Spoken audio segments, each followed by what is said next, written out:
ಇವಾಗ ನೀವು ಸಮಸ್ಯೆಗಳೇನೋ ಹೇಳಿದ್ರಿ ಗುರುಜಿ. ಹಾಗಾದ್ರೆ ಇವಾಗ ನಮ್ಮ ವೀಕ್ಷಕರೆಲ್ಲ ನೋಡ್ತಾ ಇರ್ತಾರೆ, ಸಮಸ್ಯೆ ಹೇಳಿದ್ರು ಗುರುಜಿ ಪರಿಹಾರ ಹೇಳಿಲ್ಲ ಅನ್ಕೋತಾರೆ ಅಲ್ವಾ? ಸೊ ಈ ತರ ಸಮಸ್ಯೆ ಇರುವಂತವ್ರು ಸಾಕಷ್ಟು ಜನ ವ್ಯಾಪಾರ ಮಾಡ್ತಾ ಇದ್ದಾರೆ. ಸೊ ನಿಮ್ಮಿಂದ ಏನ್ ಮಾಡ್ಕೊಂಡ್ರೆ ಅವರು ಪರಿಹಾರ ಮಾಡ್ಕೊಂಡ್ರೆ ಅವ್ರಿಗೊಂದು ಒಳ್ಳೆ ಉತ್ತಮ ಫಲಿತಾಂಶ ಬರಬಹುದು ಗುರುಗಳೇ?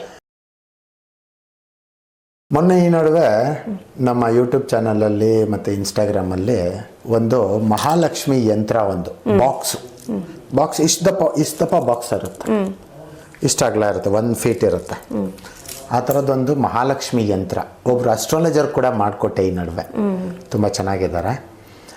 ಅದು ಏನಂದರೆ ಅದರಲ್ಲಿ ಸುಮಾರು 366 ವಿಧವಾದ ವಸ್ತುಗಳು ಸೇರಿಸಿ ಅದಕ್ಕೆ ಪ್ರಾಣ ಪ್ರತಿಷ್ಠೆ ಮಾಡಿ ಆ ಚಕ್ರ ಸ್ಥಾಪನೆ ಮಾಡುವಂಥದ್ದು ಮಹಾಲಕ್ಷ್ಮಿ ಯಂತ್ರ. ಅದರಲ್ಲಿ ಒಂದು ಮಹತ್ಕರವಾದ ವಿಚಾರ, ಬೇರೆ ಯಾವ ವಿದ್ಯೆಯಲ್ಲೂ ಇಲ್ಲದೇ ಇರುವಂಥದ್ದು ಮಲಯಾಳ ತಂತ್ರದಲ್ಲಿ ಇದೆ. ಅದು ಆಯ್ತಾ, ಅದು ಮಲಯಾಳ, ಫುಲ್ ಕಂಪ್ಲೀಟ್ ಮಲಯಾಳಂ. ನಾನು ಬರೆಯೋದು ಓದೋದೆಲ್ಲ ಮಲಯಾಳಂ.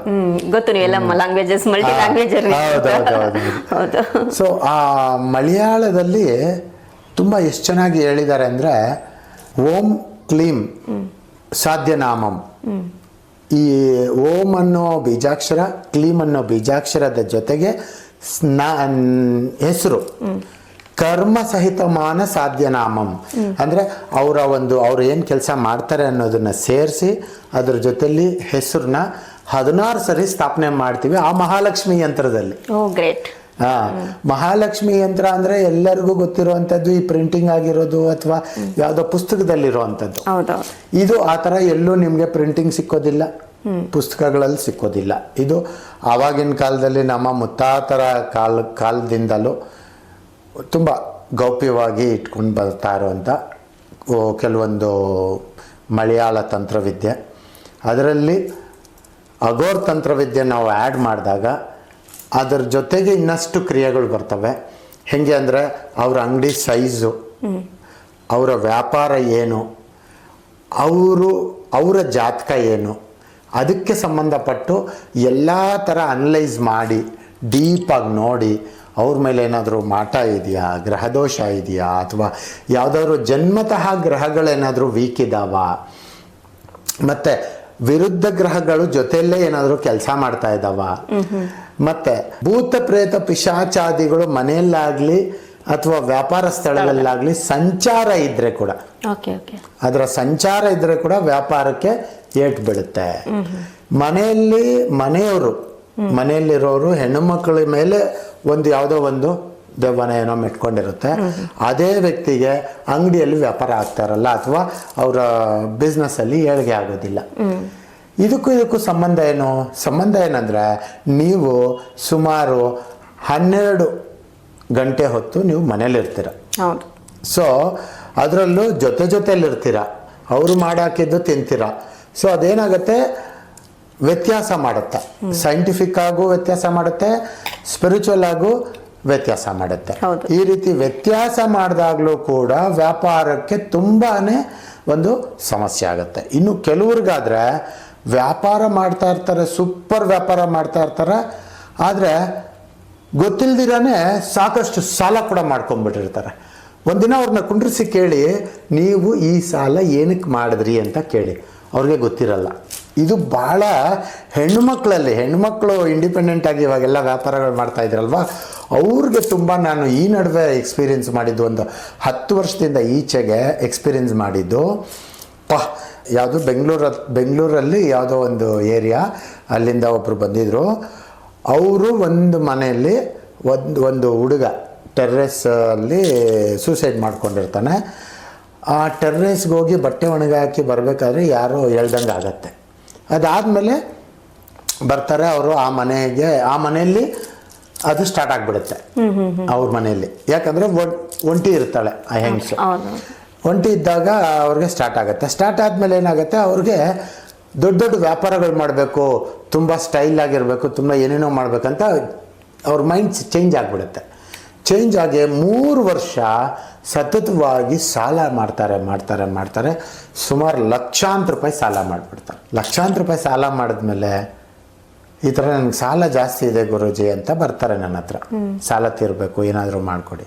ಸಾಲ ತೀರೋದಕ್ಕೆ ನಾವೇನು ಮಾಡೋಕ್ಕಾಗತ್ತೆ, ಇನ್ನು ನಾವು ಕೊಡ್ಬೇಕಷ್ಟೇ ದುಡ್ಡು ಅಲ್ವಾ ಅಂತೇಳಿ ಆಯ್ತಮ್ಮ ಬನ್ನಿ ನೋಡೋಣ ಅಂತ ಕರೆದೆ.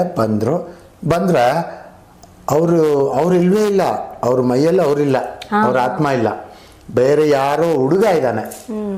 ಆಮೇಲೆ ಕುಂಡ್ರಿಸಿ ಅದೆಲ್ಲ ತೆಗೆದ ಮೇಲೆ, ಅವಾಗ ತೆಗೆದು ಒಂದು ವಾರ ಆದಮೇಲೆ ಅವರು ರಿಯಲೈಸ್ ಆಗ್ತಾರೆ, ಗುರೂಜಿ ನಾನು ಏನಕ್ಕೆ ಇಷ್ಟು ಸಾಲ ಮಾಡಿದೆ ಅಂತ ನನಗೆ ಇವತ್ತಿಗೆ ನೆನಪಾಗ್ತಾ ಇಲ್ಲ.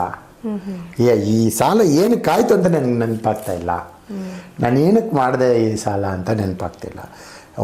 ರಿಲೇಟಿವ್ಸ್ದು ಅವ್ರದ್ದು ಇವ್ರದ್ದು ಒಡವೆಗಳೆಲ್ಲ ತೊಗೊಂಡೋಗಿ ಇಟ್ಬಿಟ್ಟು ಏನೇನೋ ಕೆಡ್ಸ್ಕೊಬಿಟ್ಟಿದ್ದಾರೆ ಲೈಫ್. ಆ ಥರ ಅದೇ ಥರ ಇನ್ನೂ ಒಂದು 2-3 ಎಕ್ಸಾಂಪಲ್ ನನ್ನ ಕಡೆಯಿಂದನೇ 2-3 ಎಕ್ಸಾಂಪಲ್ಸು ನಾನು ನೋಡಿದ್ದು ಉಂಟು. ಈ ರೀತಿ ವ್ಯಾಪಾರದಲ್ಲಿ ಎಲ್ಲಿಂದ ಹೆಂಗ್ ಹೊಡೆಯುತ್ತೋ ಗೊತ್ತಿಲ್ಲ, ನಷ್ಟ ಮಾಡಬೇಕಾ ಮಾಡುತ್ತೆ. ಇದನ್ನು ಸರಿ ಮಾಡ್ಕೊಳ್ಳೋದಕ್ಕೆ ಮೊದಲು ಇವೆಲ್ಲ ಚೆಕ್ ಮಾಡಬೇಕು. ಇವೆಲ್ಲ ಚೆಕ್ ಮಾಡಿ ನೀಟಾಗಿ ಸ್ಟೆಪ್ ಬೈ ಸ್ಟೆಪ್ಪು. ನಿಮಗೆ ತಾಳ್ಮೆ ಇದ್ದರೆ ಮಾತ್ರ ಇದನ್ನು ಮಾಡಬೇಕು. ತಾಳ್ಮೆ ಇಲ್ಲ ಅಂದರೆ ವ್ಯಾಪಾರ ಲಾಸಲ್ಲಿ ಇದೆಯಾ, ಲಾಸಲ್ಲೇ ಇರಿ, ಸಂತೋಷ, ನನಗೇನು ಪ್ರಾಬ್ಲಮ್ ಇಲ್ಲ, ಆಯಿತಾ. ತಾಳ್ಮೆ ಇದ್ದು ನೀಟಾಗಿ ಸ್ಟೆಪ್ ಬೈ ಸ್ಟೆಪ್ಪು ಎಲ್ಲ ಕ್ಲಿಯರ್ ಮಾಡ್ಕೊಳ್ಳೋ ಅಂಥ ತಾಳ್ಮೆ ಇದ್ದರೆ ಮಾತ್ರ ನಾನು ಅದನ್ನು ಸರಿ ಮಾಡಿಕೊಡೋ ಅಂಥ ಒಂದು ವಿಚಾರ ಇರುತ್ತೆ. ಇಲ್ದಿದ್ರೆ, ಯಾಕಂದರೆ ನಮಗೆಲ್ಲರಿಗೂ ಗೊತ್ತಿರೋಂಗೆ ತಾಳಿದವನು ಬಾಳಿ. ಸೊ ತಾಳ್ಮೆ ಇದ್ದು ಕರೆಕ್ಟಾಗಿ ಒಂದೊಂದು ಚೆಕಪ್ ಮಾಡೋವರೆಗೂ ವೆಯ್ಟ್ ಮಾಡಿ, ಎಲ್ಲ ಪ್ರಶ್ನೆ ನೋಡಿ, ಎಲ್ಲ ರೀತಿ ಅಂಜನಾ ಶಾಸ್ತ್ರದಲ್ಲೂ ನೋಡಿ, ಆಯಿತಾ, ಕವಡೆ ಶಾಸ್ತ್ರದಲ್ಲೂ ನೋಡಿ, ಆತ್ಮಜ್ಞಾನದಿಂದ ನೋಡಿ, ಎಲ್ಲ ಥರ ನೋಡಿ. ಇನ್ನೂ ಕೆಲವು ಸಲ ಏನಾಗುತ್ತೆ, ಪೂರ್ವಜನ್ಮದಲ್ಲಿ ದೋಷ ಇರುತ್ತೆ ಅವ್ರಿಗೆ. ಹೌದು, ಪೂರ್ವಜನ್ಮದಲ್ಲಿ 35 ವರ್ಷದವರೆಗೂ ಅವರು ಚೆನ್ನಾಗಿ ಬದುಕಿರ್ತಾರೆ ಪೂರ್ವಜನ್ಮದಲ್ಲಿ, ಈ ಜನ್ಮದಲ್ಲೆಲ್ಲ. ಕರೆಕ್ಟಾಗಿ 35 ವರ್ಷ ಆದಮೇಲೆ ಅವರು ಎಲ್ಲ ಹಾಳಾಗಿ ರೋಡಿಗೆ ಬಂದುಬಿಡ್ತಾರೆ ಸಡನ್ನಾಗಿ. ಏನಾಗಿದೆ ಅಂತ ಗೊತ್ತಿಲ್ಲ, ಮಾಟಮಂತ್ರ ಆಗಿದೆಯಾ ಅಥವಾ ಏನಾಗಿದೆ ಏನೂ ಗೊತ್ತಿರಲ್ಲ, ಬಟ್ ಅವರು ನಷ್ಟ ಹೊಂದ್ಬಿಟ್ಟಿರ್ತಾರೆ.